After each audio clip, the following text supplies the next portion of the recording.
I'm Veronica with WatchMojo.com, and today we're learning the benefits yoga can have on a man's health and love life. Why has yoga so long been associated with women? Men in Western culture generally tend to, do a lot of sports and, get a little bit of testosterone going and the ego going.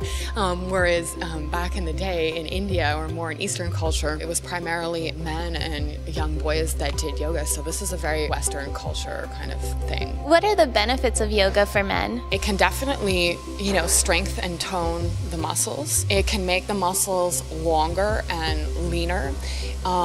It can eliminate lactic acid from the body. So if you've had, a long workout and you just feel like there's this really hard buildup, let's say, for example, in your thighs, it can help eliminate lactic acid, which a lot of athletes know anyway. A major thing with men is that sometimes it's really hard to let go of their minds, what they need to do, what they need to get done. And I think yoga is really the perfect way to just come in, let go of what's happened in your day, let go of what's going to happen in the rest of the day, and just tune into the moment and let the mind settle a little bit. Now, if you're an athlete, will yoga help your performance? Especially in the style that I teach, the more that you align the body, the more that the body biomechanically will function optimally. Once again, flexibility, stamina even. Yoga can even be used as a therapeutic to help an athlete after injuries, or even if you're not an athlete, if you're having hip problems, back problems, it can definitely be therapeutic once again when the body's aligned well.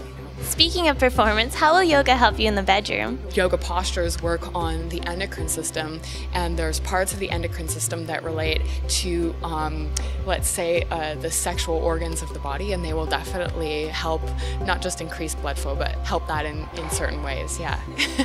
Now, men are often intimidated by yoga because they're not flexible. Will this be an issue in class? The more that you do it, the more flexible you get, and how can you expect to get flexible if you're not doing it on somewhat of a regular basis? Finally, what do you want every man to know about yoga? I know there's an initial intimidation coming into a class maybe full of women, but into a class in general where they might not feel like they know what they're doing, but the more that you come, the more you'll get used to it. More so because in a lot of ways this is still a male-dominated society or a patriarchal society, that the more that consciousness of men is uplifted, the more that it helps the whole world and everybody, in it. So I think that's amazing. Thank you very much. Oh, thank you so much.